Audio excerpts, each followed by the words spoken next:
Well, it just may be the most revealing book ever written about the king of rock and roll. The explosive new page-turner is titled Letters from Elvis, Shocking Revelations to a Secret Confidant. Award-winning Twin Cities filmmaker Gary Lindberg is the book's author, and it's our pleasure to welcome him to our show today. Good to have you here. Thank you very much. Gary, how'd the book come about? Well, in 1988 rather, a good friend of mine, an artist from Minneapolis, called me and said, I want you to get involved in a project. I have a bunch of letters from a very famous person. I didn't know who it was. Turns out a good number of the letters are written by Elvis Presley, and the remainder of the letters are written by very close friends of his, Tom Jones, Harry Belafonte, and Marlon Brando. Big name talents, big name stars. Talents. And confidences that were shared inside the letters.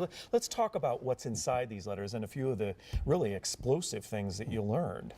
Yes. What we learned in the writing of these gentlemen, corroborating each other and supporting each other, was that at one point, after Elvis just finished a movie called Charo, which was actually the only movie in which he wore a beard. Mm-hmm.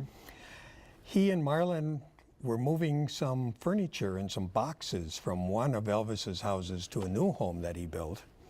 And they broke for lunch at the home and were making lunch together when the home was invaded, and 10 men abducted the two of them. Nobody's ever heard about this before, but there are a lot of letters about this. They were abducted, they dropped off Marlon, locked him in his bongo room in his mansion on Mulholland Drive, and took Elvis, kept him overnight, and tortured him all night long in a vicious way. We have a lot of the details in the book because it was revealed in these letters. And it's the famous friends of Elvis, along with this Carmen Montez, we'll find out more about who she is, that corroborates this. Is that what made it believable then to you as you investigated it? That's right. We investigated the dates that were on the letters. Many of them were in envelopes with postmarks from 1968. We're looking at Carmen Montez right now. Who is she and how does she play in this? Carmen Montez was the secret confidant who all four of these people hand-wrote their letters to. She acted as their spiritual advisor for a period of 5 to 6 years.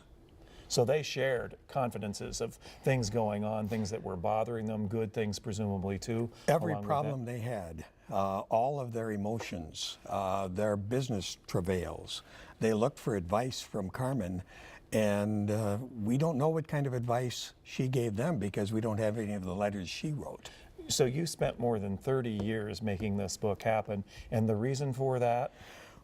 Legal entanglements. As you can imagine, there are serious copyright issues with handwritten letters. The actual contents of the letters are copyrighted by the person who wrote them.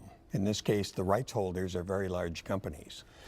And you feel at this place and at this moment in time that you're protected enough and legally that you can go and tell the story of Elvis. I mean, Elvis' fascination, in him since his death in 1977 has only grown over time. This will guarantee even more interest. I'm pretty confident. We hope so. Yeah. Great to have you here today. Thank you very much. Such an interesting read. Mark your calendar. Gary has a host of upcoming book signings. Friday, November 2nd beginning. He'll be signing copies of Letters from Elvis at 7 p.m. at Barnes & Noble in Edina. The public is invited. You can find a complete list of Gary's other book events and a link to his website on our 4 p.m. show page on KARE11.com.